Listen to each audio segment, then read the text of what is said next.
Hello everyone, welcome to YouTube channel MB learning point. મિત્રો, આજના વિડીયોમાં આપણે જોવાના છીએ કરંટ અફેર્સ રિલેટેડ ખૂબ જ મહત્ત્વના અને ઇમ્પોર્ટન્ટ ક્વેશ્ચન. એ પણ કેવા ક્વેશ્ચન તો કે જે કોઈ પણ ભારત અથવા તો વિશ્વમાં પ્રથમ સ્થાને આવતું હોય તો એના વિશે આપણે જે ઇમ્પોર્ટન્ટ ક્વેશ્ચન છે ફક્ત IMP ક્વેશ્ચનની ડિસ્કશન કરીશું. કેવી રીતે?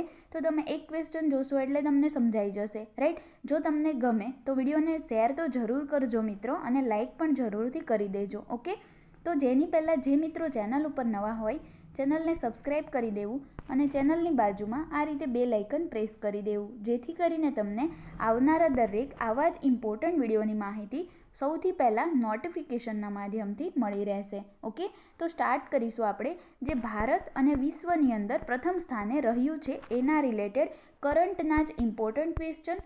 ઓકે, તો આપણે સ્ટાર્ટ કરીશું. ઓકે, તો આપણે જોવાના છીએ ભારત અને વિશ્વમાં પ્રથમ સ્થાન પર હોય એવા મહત્ત્વના પ્રશ્નો, અને એ પણ કરંટ અફેરમાં આવતા હોય. બરાબર, ગુજરાતીમાં જોઈશું. તો એમાં પહેલો ક્વેશ્ચન છે કે દેશનું પ્રથમ પશુ સ્મારક જે છે એ ક્યાં બન્યું છે? તો મિત્રો, કરંટના જ ક્વેશ્ચન છે જે તાજેતરમાં જ ઉદ્ઘાટન કરવામાં આવ્યું છે અથવા તો એને સ્થાપિત કરવામાં આવ્યું છે. તો એ પ્રથમ જે પશુ સ્મારક છે, બરાબર, એટલે કે ઇંગ્લિશમાં કહીએ તો વોર મેમોરિયલ. બરાબર, તો એ જે છે એનિમલ વોર મેમોરિયલ જે છે પશુ સ્મારક, એ ક્યાં બનાવવામાં આવ્યું છે? તો એ બનાવવામાં આવ્યું છે મેરઠમાં. હવે આના રિલેટેડ તમને અહીંયાથી થોડીક ડિટેલ પણ મળી જશે, એટલે તમને વધારે ખ્યાલ આવશે. તો તમે આનો સ્ક્રીનશોટ લઈ શકો છો અથવા તો અહીંયાથી રીડ પણ કરી શકો છો. હવે અહીંયા કીધું જ છે મેરઠ ક્યાં આવેલું છે? તો ઉત્તર પ્રદેશમાં. ઓકે, તો ભારત દેશના ઉત્તર પ્રદેશના મેરઠમાં પશુઓ માટે યુદ્ધ સ્મારક બનાવવામાં આવી રહ્યું છે. કોણ બનાવે છે? ઉત્તર પ્રદેશ ગવર્મેન્ટ દ્વારા એવું ઘોષણા કરવામાં આવી છે. બીજી વાત કરીએ તો આ જે પશુ સ્મારક છે એ બનશે તો ખરા, પરંતુ એનું નિર્માણ કોના દ્વારા કરવામાં આવશે? તો એનું જે નિર્માણ છે એ જે મેરઠના રિમાઉન્ટ એન્ડ વેટરનરી કોર્પ્સ એટલે કે RVC સેન્ટર જે છે એન્ડ કોલેજ જે છે એના દ્વારા કરવામાં આવશે. બરાબર, તો આ પણ તમારે યાદ રાખવાનું છે. હવે બીજી વાત કરીએ તો ત્યાં આગળ જે કૂતરાઓ છે, ખચ્ચરો છે અને ઘોડાઓ છે એમના વિશે તાલીમ પણ આપવામાં આવશે. તો આ છે પશુ સ્મારક વિશે. હવે આપણે જોઈએ નેક્સ્ટ ક્વેશ્ચન કે તાજેતરમાં ભારતની પ્રથમ પાણીની અંદરથી પસાર થતી ટ્રેન, એટલે કે એવી રીતે આપણે સીધી લેંગ્વેજમાં કહીએ તો અંડર વોટર ટ્રેન, એટલે કે પાણીની અંદરથી જતી હોય એવી ટ્રેન ક્યાં શરૂ થવાની છે? તો એ શરૂ થવાની છે કલકત્તામાં. કલકત્તા તમને બધાને ખ્યાલ છે વેસ્ટ બેંગોલ એટલે કે પશ્ચિમ બંગાળની રાજધાની છે, અથવા તો કેપિટલ એવું પણ તમે કહી શકો. હવે એના વિશે આપણે થોડી જાણી લઈએ. તો કલકત્તાની અંદર જે મેટ્રો શરૂ થવાની છે એનું નામ છે કલકત્તા મેટ્રો. બરાબર, નામ શું છે ટ્રેનનું? કલકત્તા મેટ્રો, જે અંડર વોટર એટલે કે પાણીની અંદરથી ટ્રેન જશે એવી શરૂઆત થશે, રાઈટ? તો કલકત્તા મેટ્રો જે છે એ ભારતની પ્રથમ અંડર વોટર મેટ્રો સેવા છે. બરાબર, અને આ જે મેટ્રો છે એ કઈ નદીના નીચેથી પરિવહન કરશે?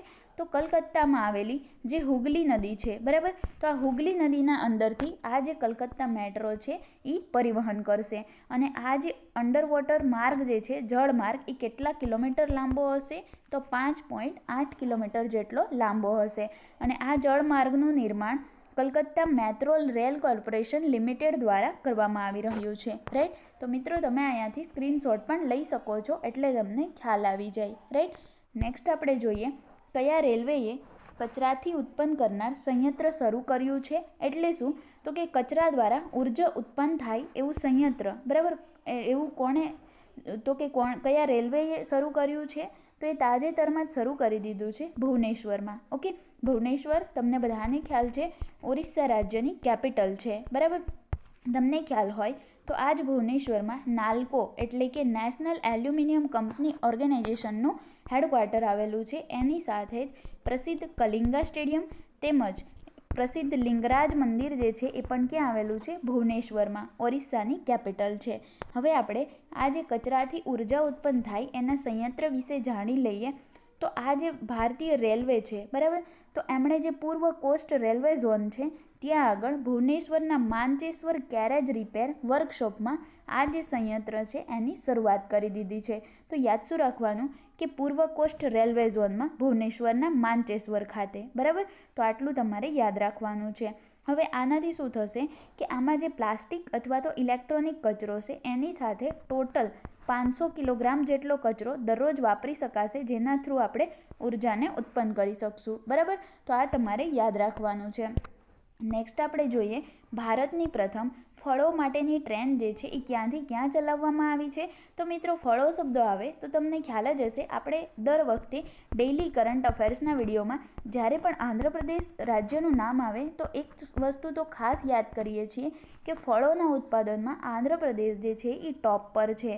જ્યારે શાકભાજીના ઉત્પાદનમાં કયું રાજ્ય ટોપ પર છે? તો એ છે વેસ્ટ બેંગોલ, એટલે કે પશ્ચિમ બંગાળ. તો હવે ફળો માટેની ટ્રેન છે તો તમને ખ્યાલ આવી જ જવો જોઈએ કે આંધ્રપ્રદેશમાં ફળોનું ઉત્પાદન સૌથી વધુ થાય છે. તો આ જે ફળો માટેની ટ્રેન છે એ આંધ્રપ્રદેશથી લઈને મુંબઈ વચ્ચે ચલાવવામાં આવી છે, જે ભારતની પ્રથમ ટ્રેન છે. રાઈટ, તો આ પણ તમારે યાદ રાખવાનું છે. નેક્સ્ટ આપણે જોઈએ તાજેતરમાં કોણ મહિલા ક્રિકેટર ઇન્ટરનેશનલ ક્રિકેટના ત્રણેય ફોર્મેટમાં સદી બનાવનાર પ્રથમ મહિલા ખેલાડી બની ગયા છે? તો એ તાજેતરમાં જ બની ગયા છે હેધર નાઇટ. બરાબર, જે ક્યાંથી બિલોંગ કરે છે? તો કે ઇંગ્લેન્ડ ક્રિકેટ ટીમના ક્રિકેટર છે. રાઈટ, તો આટલું તમારે યાદ રાખવાનું છે. નેક્સ્ટ છે વાહનોમાં યુનિફાઈ રજિસ્ટ્રેશન કાર્ડ લોન્ચ કરનાર પ્રથમ રાજ્ય કોણ બન્યું છે? તો એ બની ગયું છે મધ્યપ્રદેશ. ઓકે, નેક્સ્ટ આપણે જોઈએ કે પબ્લિક ટ્રાન્સપોર્ટેશનને ફ્રી કરનાર વિશ્વનો પ્રથમ દેશ કયો બની ગયો છે? તો એ તાજેતરમાં જ બની ગયો છે લક્ઝમબર્ગ. ઓકે, જે પબ્લિક ટ્રાન્સપોર્ટેશન છે એને ફ્રી કરનાર પ્રથમ દેશ ગણવામાં આવ્યો છે. નેક્સ્ટ છે ભારતીય રેલવેએ કયા રેલવે સ્ટેશન પર પ્રથમ હરતી ફરતી ખાનપાન સેવા રેસ્ટોરન્ટ ઓન વ્હીકલ્સની શરૂઆત કરી છે? એટલે શું?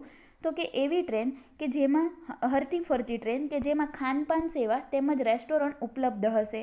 તો આ જે છે એ તાજેતરમાં જ આસનસોલ, જે ક્યાં આવેલું છે? પશ્ચિમ બંગાળમાં. તો ત્યાં આગળ આની શરૂઆત કરી દેવામાં આવી છે.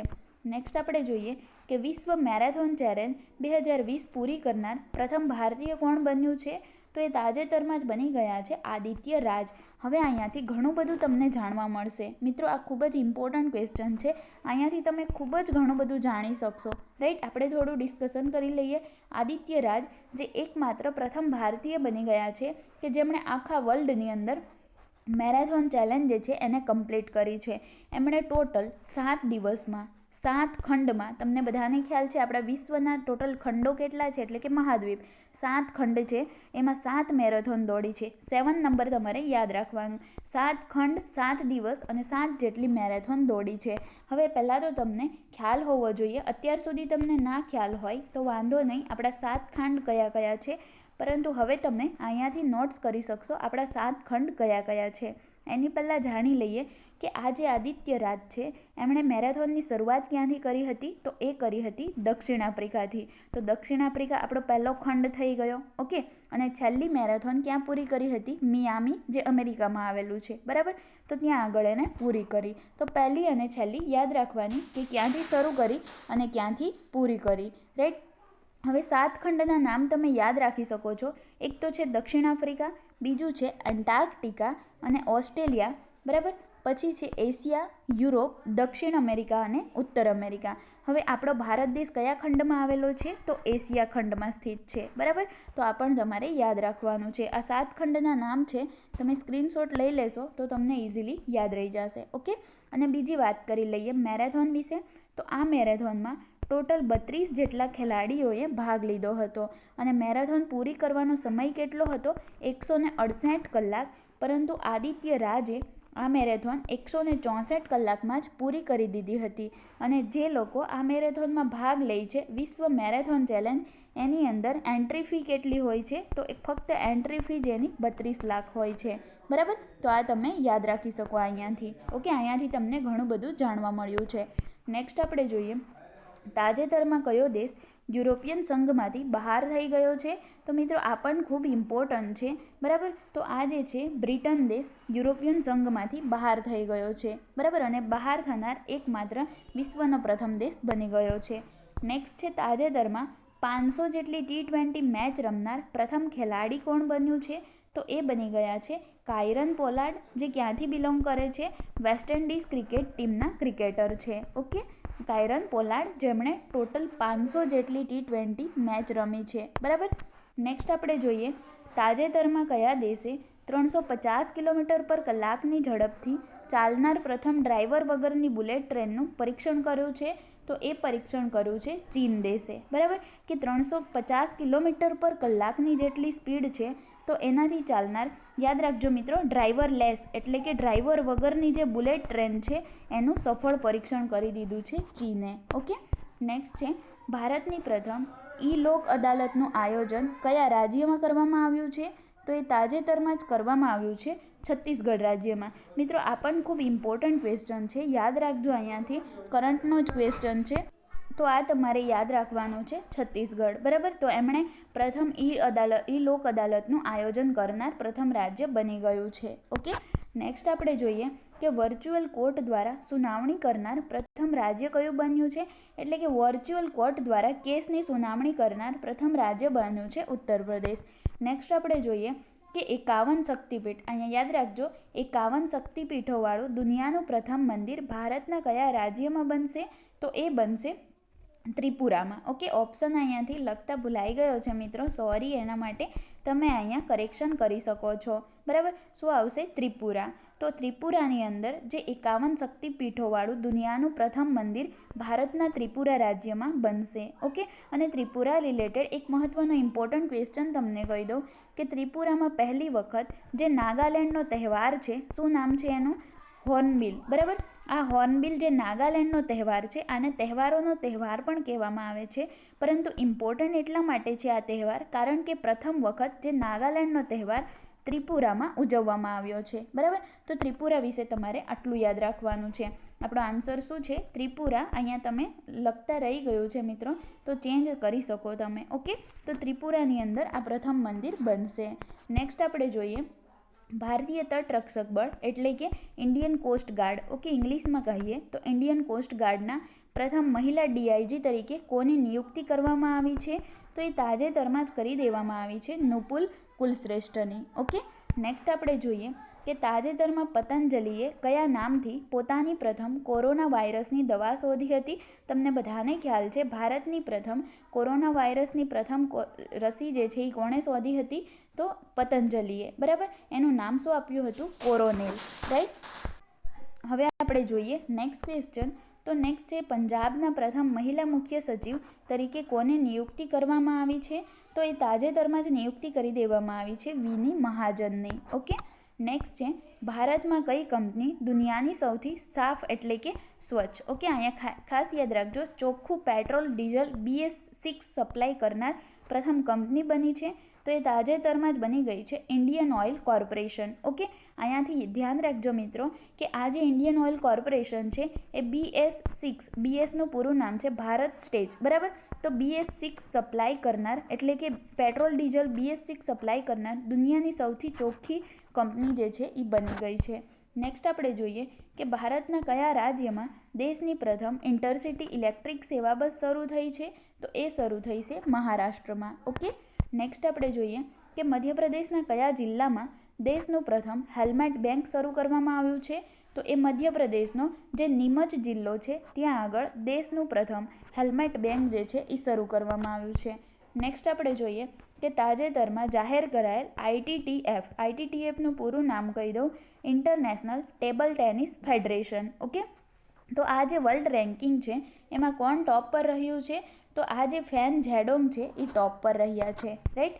નેક્સ્ટ છે ઇથોનોલેજ અનુસાર નીચેનામાંથી કઈ ભાષા છે કે જે દુનિયાની ત્રીજી સૌથી વધુ બોલાતી ભાષા છે? તો એ છે હિન્દી ભાષા, બરાબર.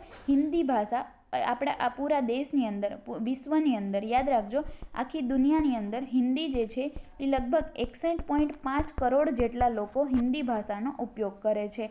એટલા માટે દુનિયાની સૌથી વધુ ત્રીજી બોલાતી ભાષા હિન્દી છે. ઓકે, યાદ રાખજો, ત્રીજા નંબર ઉપર. પછી આપણે જોઈએ નેક્સ્ટ ભારતનું પ્રથમ કાચબા સંરક્ષણ કેન્દ્ર ક્યાં સ્થાપિત કરવામાં આવશે? તો એ સ્થાપિત કરવામાં આવશે ભાગલપુરમાં. ભાગલપુર કયા રાજ્યમાં આવેલું છે? તો બિહાર રાજ્યમાં. ઓકે, હવે આપણે જોઈએ લાસ્ટ અને નેક્સ્ટ ક્વેશ્ચન છે કે દુનિયાનું ત્રીજું સૌથી મોટું ક્રિકેટ સ્ટેડિયમ કયા શહેરમાં બનશે? તો એ બનશે રાજસ્થાનના જયપુર શહેરમાં. તમને બધાને ખ્યાલ છે જયપુર જે રાજસ્થાનની કેપિટલ છે, અને આ જ જયપુરને પિંક સિટી એટલે કે ગુલાબી શહેર અથવા તો ભારતનું પેરિસ પણ કહેવામાં આવે છે. ઓકે, તો આ જ જયપુરની અંદર દુનિયાનું ત્રીજું સૌથી મોટું ક્રિકેટ સ્ટેડિયમ બનવા જઈ રહ્યું છે. આ તો ત્રીજા સ્ટેડિયમની વાત છે, પરંતુ તમને ખ્યાલ હોય તો જે આખી દુનિયાનું જે પ્રથમ સૌથી મોટું ક્રિકેટ સ્ટેડિયમ છે એ પણ આપણા ભારતમાં અને એ પણ ગુજરાતમાં આવેલું છે. ગુજરાતમાં ક્યાં આગળ?